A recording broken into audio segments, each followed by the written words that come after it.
In the 70s, after I came back from the service, I wanted to stay in music. In high school, I was a guitar player, but I didn't play good enough and I didn't sing good enough. So that kind of was my introduction into knowing that I wanted to do something with music. It was just a matter of trying to find what I could do well.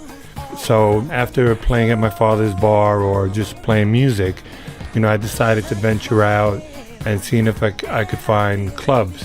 Back then in the early 70s, where I grew up, there were mainly after-hour places, where you'd walk up at midnight and you knock on the door and the guy looked through the little window and you'd say, hey, I'm the DJ, and you come in, you go downstairs, Back then you could smoke or whatever in these small places, and I would go in and I would just play tunes. We didn't have a mixer or anything. It was just like, one turntable and you'd play records.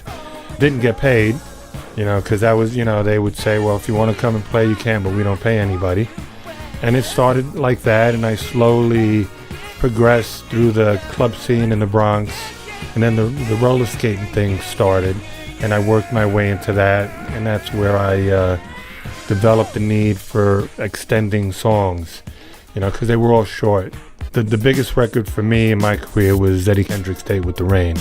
When I first heard it, that record was 2 minutes and 32 seconds. It ended before it started, and I just loved it. And one day I just sat at home and, I don't know what it was, but I figured out how to extend it. I got a cassette deck and I figured how to use the pause button and the record to make it longer. I mean, listening to it now, I could see how archaic it was, but for me, it was a real relevant and key point, because that's when I realized that I could figure out how to make some of these songs longer. And in turn, it meant I had to play less records.